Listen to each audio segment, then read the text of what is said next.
passer dans l'intérieur et regarder ce qui se passe dans un collège? Alors, bon, moi, il y a Pierre-Olivier qui m'a contacté il y a très peu de temps. Il m'a dit, bon, voilà, est-ce que tu pourrais faire rapidement un constat de... Non, j'aime pas les débats. On l'entend bien? Mais bon, je vais parler un petit peu plus fort. Donc, il m'a demandé de faire un petit écrit, et donc je vais faire un petit écrit. Donc, je suis principal adjoint, désormais en Seine-et-Marne, et j'ai eu un petit vécu quand même en tant que personnel de direction en Seine-Saint-Denis. Mais je ne vais pas en dire plus parce que je n'ai pas envie d'en dire plus non plus. Alors voilà, j'ai commencé par ça. Le problème de l'école, c'est que tout le monde a son avis sur les questions qui gravitent autour d'elle, car tout le monde l'a plus ou moins fréquentée. Et ça, c'est un copain qui me disait ça alors qu'on sortait de BTS il y a presque 15 ans maintenant. Seulement lorsqu'on plonge dans son fonctionnement, on se rend compte que l'immense machine est constituée d'un complexe mécanisme où les rouages interagissent les uns avec les autres. Le moindre grain de sable dans tout cela, et ce sont les difficultés qui pointent. Le problème, c'est qu'il n'y a pas forcément qu'un grain de sable dans la mécanique, mais plusieurs dans les différentes parties qui la composent. Décomposant la machinerie en deux parties, donc j'ai simplifié à l'extrême. Le matériel et l'humain. Alors, le matériel. Pour le matériel, il y a tous les bâtiments et tout ce que l'on y place pour fonctionner. Le matériel est soumis à une réglementation, achat, référencement, utilisation, recyclage. J'ai mis encore 3 petits points parce qu'il y a des choses probablement qui m'échappent. Et le nombre important de types de matériel apporte une gestion fastidieuse que je laisse aux experts. Je ne sais pas s'ils sont présents dans la salle. Il y en a un. Il y en a un. Magnifique. Les experts avec les autres. Car à l'exception de la gestion informatique, je suis trop dans l'approximation pour pouvoir converser sur ce domaine. L'informatique prend une place de plus en plus importante. Les régions ont plus de moyens avec les lycées que les départements pour les collèges. Il faut savoir que pour les lycées, ce sont les régions qui financent, et pour les collèges, ce sont les conseils généraux. Donc le département. Et pour le primaire, les municipalités. En fin de compte, plus on réduit, plus on est sur des institutions plus ou moins grandes. Alors, j'en étais où? Voilà, au-delà de l'apport de matériel, il y a son utilisation et sa maintenance. Par exemple, la région et le rectorat expérimentent les espaces numériques de travail. Les objectifs sont proposer de nouvelles méthodes d'apprentissage, simplifier le fonctionnement de l'établissement, protéger son réseau contre les utilisations ne correspondant pas à ses missions, mutualiser les moyens.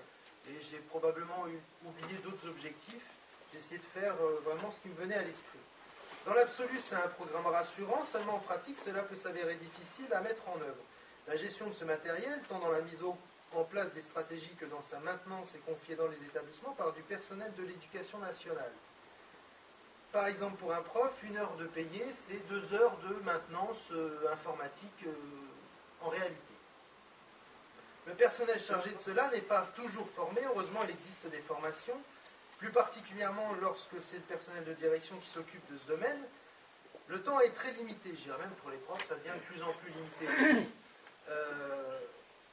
Pour la maintenance, comme pour la formation, pour faire la maintenance. Hein. Alors, on préfère faire la gestion d'élèves que de la maintenance informatique. Enfin, très franchement, moi j'ai eu à vivre pendant 1 an la maintenance informatique et le développement justement comment ça s'appelle, du déploiement des stratégies, etc., qu'on s'était donné sur l'établissement. Je l'ai vécu comme un enfer. Hein. J'étais un bon utilisateur informatique, pas un spécialiste. Voilà, j'étais le seul à disposition, donc j'ai dit oui, il faut bien que quelqu'un s'en charge, mais ça a été véritablement un enfer. Et un exemple justement, ça m'est arrivé ce matin, puisque j'ai eu encore à faire un peu de gestion, j'ai toujours de la gestion informatique et de la maintenance informatique à faire. J'ai passé 1 demi-heure en attente téléphonique pour essayer d'avoir le responsable de l'application que j'utilise pour essayer de résoudre un problème que j'avais sur l'établissement. Le souci, c'est qu'au bout de 30 minutes, j'ai fini par accrocher parce que la musique d'attente était intenable, d'une part.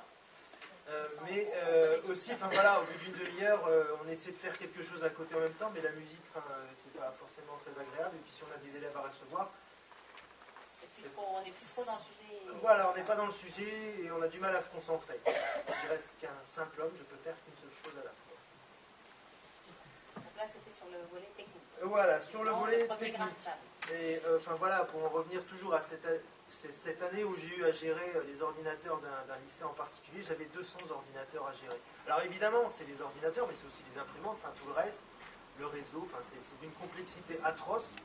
Et pour la personne, enfin, une personne comme moi qui n'est pas un spécialiste, c'était vraiment très très difficile.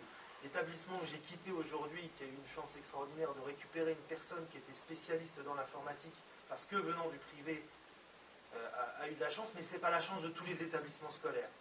Donc on revient sur la question des compétences. Il manque des compétences en enseignement, mais il manque peut-être aussi des compétences sur le volet technique. Enfin, il arrive un moment, en fin de compte, on s'étale tellement que voilà, on n'est plus spécialiste. Trop d'objectifs.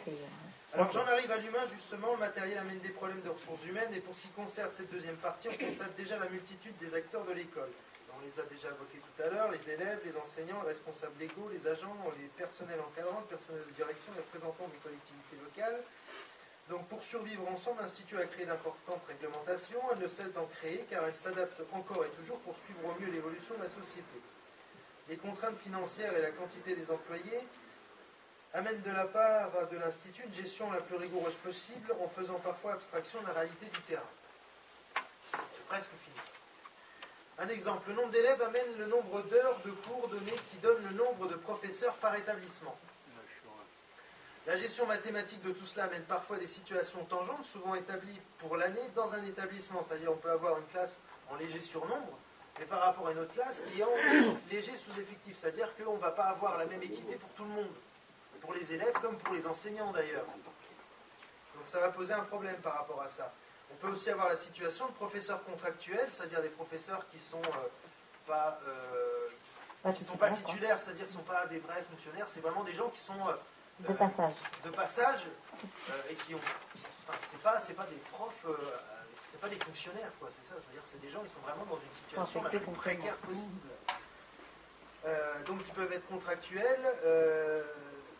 Alors qu'on peut avoir des fois des situations de titulaires qui sont pas forcément sans poste, mais dans des situations encore plus précaires derrière. Donc ça veut dire que quelque part l'Institut, elle ne protège même pas les gens qui sont titulaires.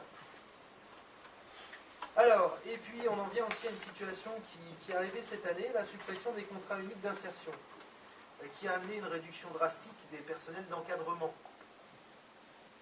Il y a toujours la possibilité de trouver des solutions intermédiaires et de réorganiser un petit peu trouver des solutions, trouver des solutions intermédiaires, organiser un petit peu la façon dont on fait l'encadrement des élèves, mais il arrive un moment où on touche le bout du bout, quoi. C'est-à-dire, il y a des effets de seuil et des minimums. Bah, voilà, c'est ça.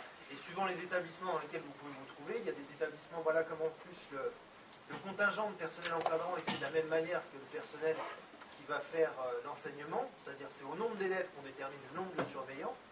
Enfin, je dis surveillant, normalement je dois dire assistant d'éducation. Si vous avez un établissement qui a une architecture vraiment très très particulière, ça peut être un enfer à surveiller, comme un autre établissement qui va avoir plus de facilité. Donc au niveau de l'organisation interne de l'établissement, on va vraiment avoir quelque chose pareil qui ne va pas être de la même égalité en matière d'encadrement et donc de sécurité. Donc dans ce que vous dites, si on comprend bien, il y a l'enjeu du management en fait au quotidien, que ce soit des ressources humaines comme des moyens matériels, qui doit être pris en compte. C'est-à-dire qu'on n'a pas juste l'enseignant tout seul face à sa classe, on a aussi toute cette problématique à intégrer. Et souvent on entend aussi des enseignants qui se plaignent d'être seuls dans leur classe, et peut-être aussi ça rejoint votre exposé. Alors, allez-y, une petite conclusion. Donc pour conclure, dans le champ de réflexion de cette analyse toute personnelle, je précise bien, la permanente évolution de la société amène l'éducation nationale à changer son approche de l'instruction, à prendre de nouvelles missions d'éducation. Et là, je voudrais insister vraiment sur le côté instruction et éducation. Je m'interroge sur un point essentiel, qu'est-ce que l'on attend de l'école et quels moyens se donne-t-on pour aboutir à ce que Jules Ferry avait dit? De l'instruction, mais la grandeur n'est magique.